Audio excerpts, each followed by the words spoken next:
Don't be afraid to be a closer. It happens. I see it all the time when I go into sales offices or I work with entrepreneurs.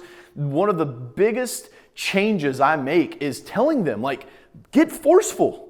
Try to be a hard closer. Hey, what's up? It's Coach Carroll, and on today's YouTube video, I'm doing a little throwback to a movie you may or may not have heard of called Glengarry Glen Ross. And this is a movie that Alec Baldwin did way back in the day. I used to actually watch it to get pumped for my cold calling. Andy, maybe we can do that. It's like, this video will pump you up for cold calling. That would be the title. But I want to go over something that he actually shares in the video, which is, even though it's a movie, it's still accurate and it still can help you in your sales process. And it's the acronym A.I.D.A. And so we're going to break these down for you today and go over this. And let me know, leave a comment down below if you've watched the Glengarry Glen Ross little skit where he comes into the office. Let me have your attention for a moment. Because you're talking about what? You're talking about Bitching about that sale you shot. some son of a bitch don't want to buy land, somebody don't want what you're selling, some broad you're trying to screw, so forth. Let's talk about something important. Are they all here? All but one. Well, I'm going anyway. Let's talk about something important. Put that coffee down.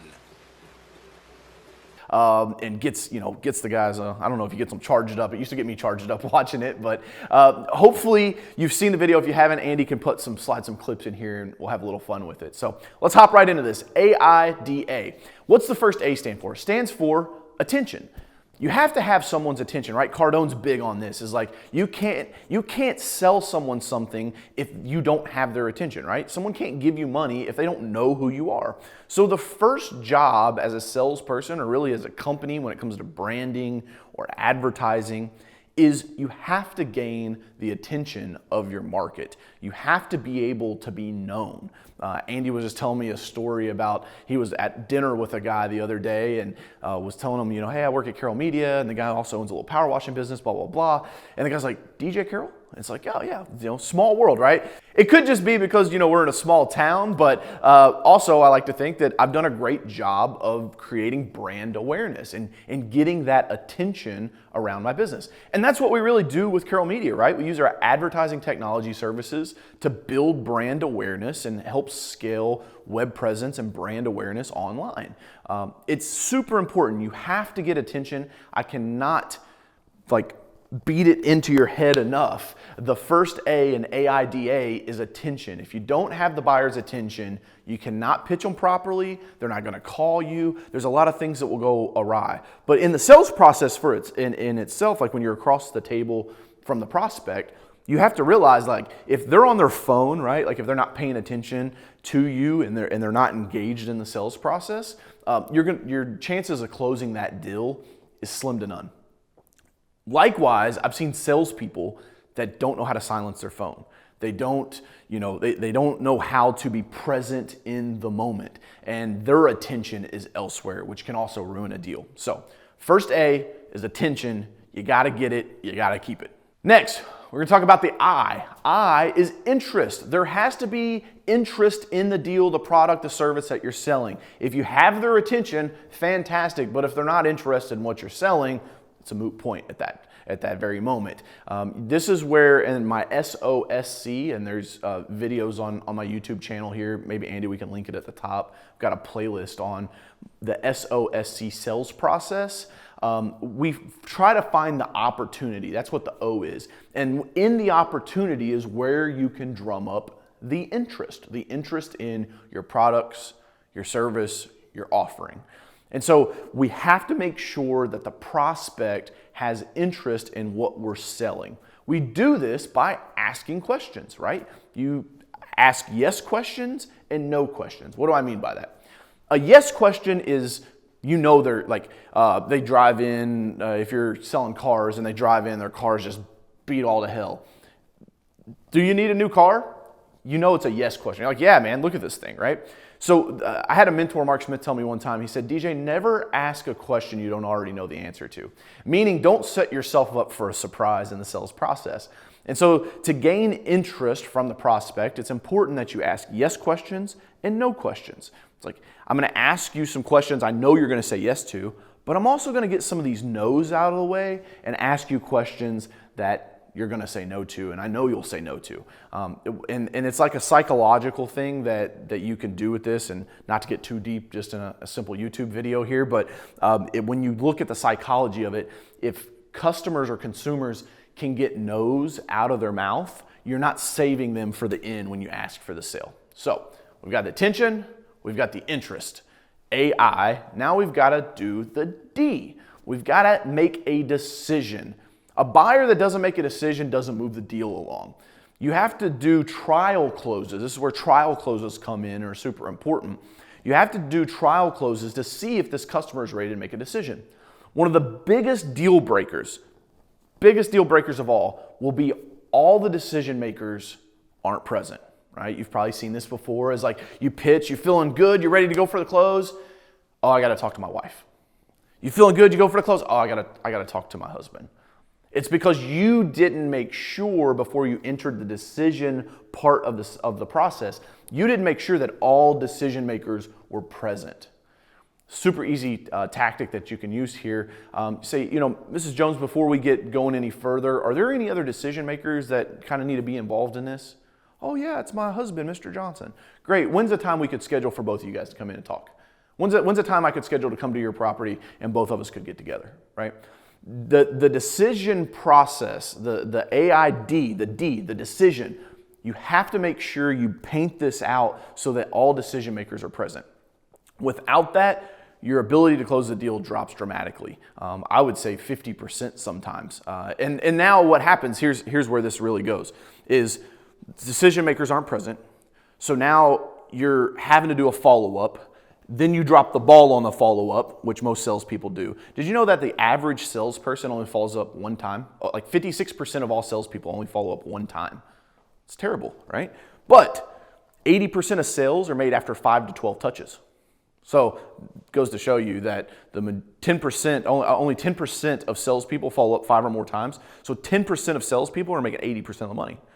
So if you don't have the decision makers in front of you, and now you're in the follow-up game and you drop the ball, it ends up costing you the deal. So the D is super important. You got to make sure that you have the decision makers in front of you.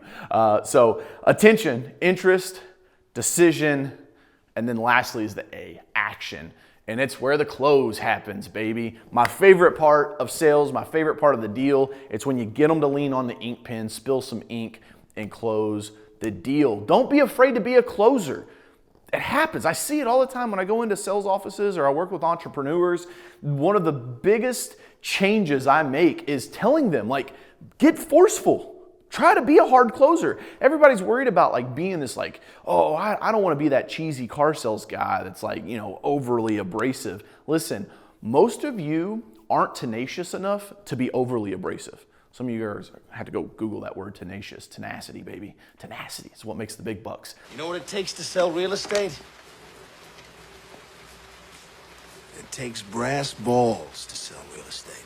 You got to be willing to close. You got to be willing to lock the deal down. One of my favorite things to do in our home service business is what I call the schedule close, and I'm going to give that to you now.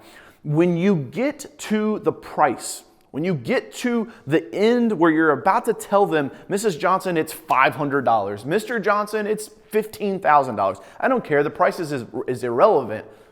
Move past the price and straight into the schedule. I call this a schedule close. So it goes something like this. I'll role play it with Andy. Andy, after everything we've discussed today, if I know his personality style and he's a thinker or a feeler, I'm going to say, I think or I feel that the best solution is what I've presented for you. Now, the total investment, not the price, the total investment is $15,000. I don't stop and say, how's that sound? I say the total investment is $15,000. Would you like me to get this on the schedule next Tuesday as a start date, or would the following Thursday work better for you? It's called assuming the close. I'm already assuming that we're doing business. And then when he says, oh, well, I don't know if I'm ready to really get this thing scheduled. Oh, I'm sorry. I apologize, Andy. I thought everything was going good, man, and we were both on the same page here, and you wanted to get the solution to the problem that you called us with. Let's get this thing done, man. Oh, I don't know. I need a little time to think about it. Hey, man, thinking doesn't let problems go away. The problem, if I get up from the table right now and we don't get this thing scheduled, you're still gonna have the problem 5 minutes after I leave. I'm trying to provide you with a solution. Let's just get this deal done. What happens is most of you, once you hear that objection of I'm not ready, you start pushing away from the table and you're like, oh gosh, all right, he's not ready, I gotta leave. It's like, no man, maybe he just needs a little help. Maybe he's scared, maybe he's nervous, maybe he's not sure about the decision. Your job as the sales professional or the entrepreneur that's still in the selling role is to get them to close. Get them to close on the deal because you can't provide your solution. You can't help them until that happens. So let's run through it again. A.I.D.A. Attention, you got to have their attention. Actually, Andy, let's just flip it over to Alec Baldwin. We'll let him run them through the A.I.D.A. A.I.D.A. Attention, interest, decision, action. Attention. Do I have your attention? Interest. Are you interested? I know you are, because it's fuck or walk. You close or you hit the bricks. Decision. Have you made your decision for Christ? And action. A.I.D.A. Hey, as Alec Baldwin said, go forth and do likewise, gents. Go forth, use A.I.D.A. to help you close more deals and make more money. Work smarter, not harder. That's what I'm about, right? Weaponizing the next generation of business leaders and their teams. If I can do anything to help you, please let me know. Here's to your success. Go and do likewise, gents. Hey guys, it's Coach Carroll. I hope you enjoyed the video. Make sure you click right here to subscribe to the channel to be notified when we drop new videos. Over here's the video that I recommend you watch next. And last but not least, over here you can click to get my free book, Phenomenal Phone Calls. We'll see you in the next video. Here's to your success.